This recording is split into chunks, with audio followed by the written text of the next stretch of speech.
Gandang tanghali mga ka-viewers ko dyan. Ito ako ngayon sa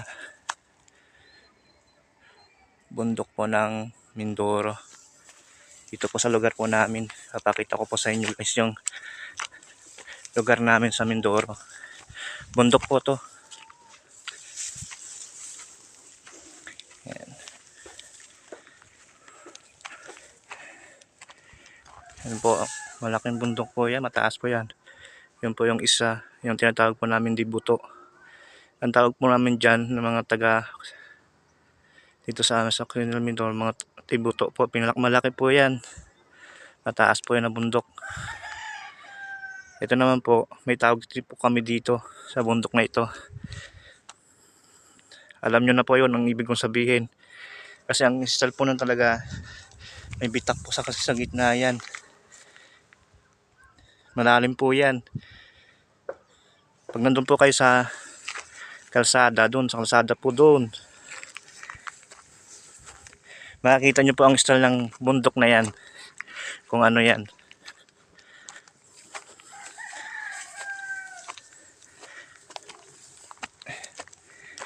Mainit dito. Yan. Sabi ng mga taga Maynila, mga taga syudad, ang mga taga Mindoro daw ay may mga mangyan. Ay hindi po. Chismosa lang po, marami, pero mangyan hindi po. May lugar po sa amin yung mangyan. Sa bundok po sila doon. Yun pong lugar nila.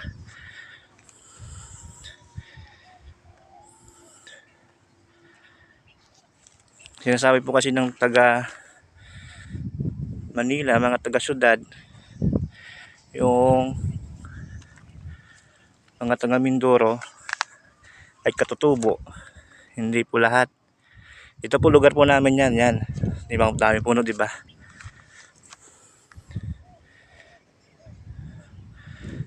Ito pong lugar namin. Yun po, dagat po yun. Makikita nyo yung dagat. Papuntang dagat yun. Ito po yung bundok na sinasabi namin. Ayan. Kung yun po yung Dibuto ang tawag namin doon, Dibuto po talaga. Totoo po yun. Hindi po ako nagsisinungaling. Dibuto po yun tawag doon. Ito naman po ay, alam nyo na po, ang tawag po namin dyan. Mula kasi pagkabata, yun na. Yun po ang nasanayan yung tawag dyan.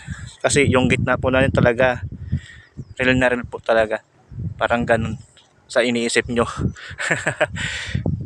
Dahil pong pundok yan dito sa amin. Ayan po.